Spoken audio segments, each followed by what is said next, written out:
We got offensive hot seat, offensive turnover, offensive superstars, all of that to talk about on this episode of Seahawks Digest. What's going on, everybody? Christian Pedersen back with another episode of the show that brings you daily content about all things Seahawks, in season, out of season, about the season, about former Seahawks. We like the Seahawks. We like you liking the Seahawks. So if you want me to stop saying the word Seahawks, you can hit that like button. I don't know what I just did there. I'm just rambling. Let's get to the stories today. First one I talk about is kind of an interesting, we're living in uncharted territories here. TJ Harden announced his plans after getting cut from the Seahawks, and guess what? He is heading back to college. Not in the sense of like, oh, he had some academic opportunities and is going to go be a doctor or study, physics or something like that.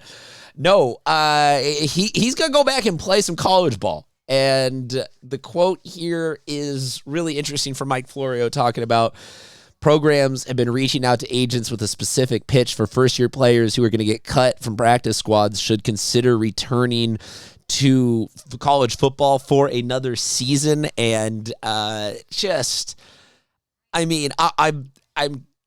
not bummed where it's like, oh, we're losing out on this guy and he's going to go then to run the ball for the Tennessee Volunteers. It's just kind of a weird thing to think that we could live in a future NFL world where there are guys who are debating the difference between being a 22 or 3-year-old earning money at the collegiate level versus earning money at the practice squad pro level. Like every year, obviously there are guys who are going to just not make the team, and then they end up being a practice squad player. And how many guys have we signed so far in the off seasons where it's like, oh, in the past 2 or 3 years, they've spent time with all these different practice squads.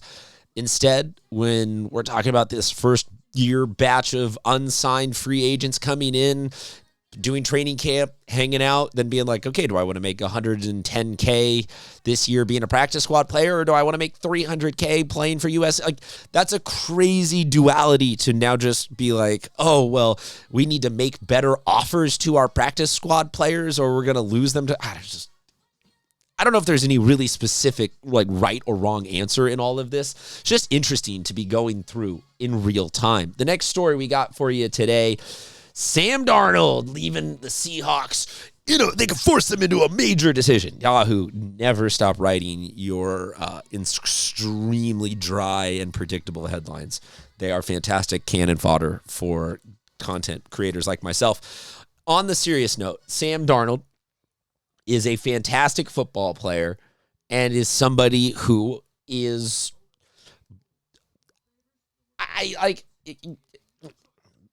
sorry for stumbling over my word. I don't want to call him an ex-bust because he is 30 and he is a Super Bowl champion. And I think we're seeing this in the last 10 years of rushing a kid from college, no matter how good that guy is at playing football, is really not the move. And it is much better to have a guy sit for a year or two, learn behind a good organization and a good starting NFL quarterback ahead of him, because there's levels to this stuff. So, yeah, Darnold has had a fair amount of turnover in a bunch of different teams, but is still ostensibly pretty dang young, and I will remind you, is towards the end of his contract with the Seahawks and coming off of the heels of the Devon Witherspoon absolute, groundbreaking, highest paid cornerback, yada, yada, yada. Like, we now have to, I think, have Sam Darnold become the next biggest contract discussion amongst the Seahawks players. And the quotes about it kind of boil down to asking, really, what's the plan here? And this summarizes it perfectly from the article that I saw. The question will be whether Darnold wants to break the bank and get paid at the top of the market, in which case Seattle could decide to look elsewhere, as it did with Russell Wilson and Geno Smith when they were asking for more than they were worth. This just, it's a it's a fine line because at 30, at the end of the season, or call it 31, when the next signing of Sam Darnold would be, I kind of think it's reasonable to believe that there could be like 5 years of a really good run of Sam Darnold.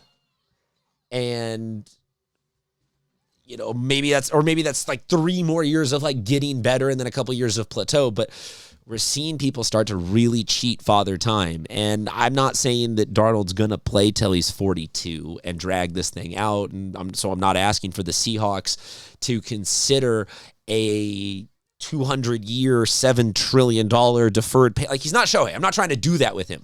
But if you're saying, oh, what about Russell Wilson? What about Geno? We also saw the immediate aftermath of moving on from Russell Wilson and from Geno, and that there was a transitional, like a dip in it. And so I would ask, given where the rest of the weapons are at, and with Sheed and Cupp, or maybe Kupp's going to be on the little bit older side, so we'll call it with JSN and Sheed, and then the running back game being where it's at,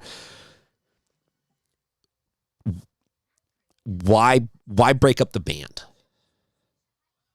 I get that not everybody can always be paid at the top because it's a salary cap league and whatnot. And so I'm not saying then that Sam Darnold should take anything less than he's worth. But are we going to keep being able to get the next big signing with the next guy? Like, how many more times? Like, Sam Darnold was a really good find. Got a guy kind of off the scrap heap and put him in the right spot. Do you think that Schneider and company are capable of doing that ad infinitum? Is Jalen Milroe the next chosen one? Is Drew Lock the next? Kind of. My vote, as of at least right now, is let's give that bank to Sam Darnold. Or let's really hit the nuclear strength button and reset like all of it and not just keep some pieces together. That's just what I got. Last story I got for you is just some absolute theater of the absurd. And that's where Yahoo Sports is asking, is Brian Fleury on the hot seat already this season? The rest of this article has to do with, well, it was an underwhelming performance in the first preseason game, and they're the defending champs, and there's so much talent on this roster, so if he keeps performing like this, he's going to be on the... No, he's not on the hot seat. And if any of you think he's on the hot seat, drop a comment so that I can get a good laugh. Nothing about that first game was anything about what the offense is going to look like in the regular season other than just the fact that they're going to wear the same uniforms. He was not calling plays with the ones, so the talent, the formations, all of that just wasn't available. So I think absolute poppycock. I will give Brian Fleury 2 full years before or 2 full 2 years or 2 shutouts, whichever comes first before talking about him being on the hot seat. That's what I got for you today. Like, subscribe, share, comment, follow, all those other buttons. Until next time, we'll talk to you soon.